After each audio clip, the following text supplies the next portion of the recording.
C'est un grand jour pour les étudiants de la Haute École Condorcet. Aujourd'hui, c'est comme ils l'appellent le YEPD, le Young Enterprise Project. Dans quelques instants, ils vont présenter leur projet de création d'entreprise devant un jury composé d'enseignants et de professionnels du métier, histoire de confronter ces jeunes à la réalité qui les attend demain.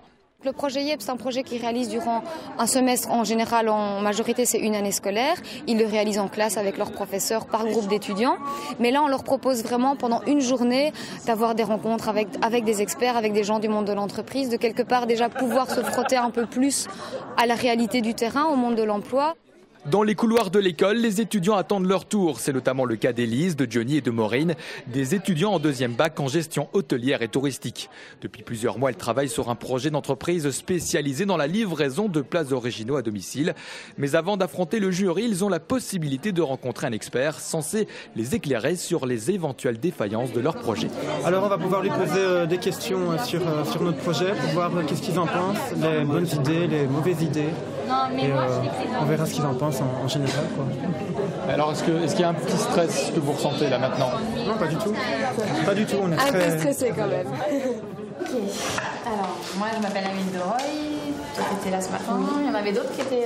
Non. Donc, je suis consultante en innovation à Deloitte depuis à peu près 2 ans. Donc je ne dis pas que je suis une experte, mais j'ai 2-3 notions de ce qui peut se faire ou se passer.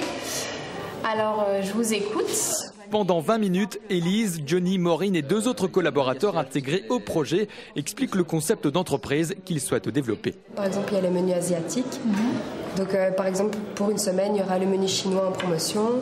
La semaine d'après, il y aura le menu thaïlandais. Il y a aussi l'Amérique, l'Afrique. On a pris un peu tous les continents et à chaque fois, on a choisi des pays les plus représentatifs pour la cuisine. Plan marketing et financier, études de marché, tout y passe. L'expert écoute attentivement et n'a presque aucun conseil à donner. C'est plutôt bon signe. Au revoir. Au revoir. C'est une super idée et puis ils ont vraiment très bien développé ça. Ils ont pensé à tout. Vraiment impressionnant parce que même des clients n'arrivent pas avec tout le concept développé en détail depuis 2 mois. Donc c'est vraiment un super travail et j'espère qu'ils iront au bout, qu'ils arriveront à trouver les financements parce que je pense sincèrement que ça peut marcher. On a trouvé ça bien qu'elle nous rassure, qu'elle nous dise que notre projet était chouette. C'est tout ce qu'on attendait parce qu'on n'était pas trop sûr de nous puisqu'on n'a pas d'expérience. Mais là, apparemment, elle avait l'air motivée par notre projet, donc ça nous rassure beaucoup. C'est donc avec plein d'enthousiasme et de conviction que les étudiants s'alignent alors devant les membres du jury.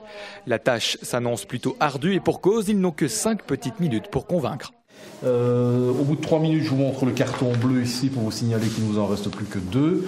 Et à la fin des 5 minutes, je vous arrête et on vous pose toutes les questions nécessaires à nos éclaircissements. Nous vous écoutons. L'entreprise Zoupak sera composée de 5 associés. Le secteur d'activité sera la distribution et nous nous sommes dirigés vers une société anonyme car notre entreprise nécessitera un apport minimum de 61 500 €. Le jury pose des questions mais rien de très piégeux. Il semble même sous le charme. Les étudiants quittent les lieux, l'esprit libéré. Opération séduction réussie. Alors de manière générale, la vie globale alors? Non, moi je pense que ça a été. Notre dossier était bien construit. La validation 2, on va juste faire l'étude de marché. Parce qu'il y a encore après une autre étape? Il y en a 3. 3 étapes. Tirer la jeune famille. 3 étapes. Donc déjà une demi. Ouais, encore 2.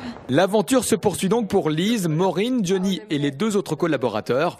Si les 2 prochaines étapes s'avèrent aussi convaincantes, ce projet d'étude pourrait, qui sait, devenir un vrai projet de vie.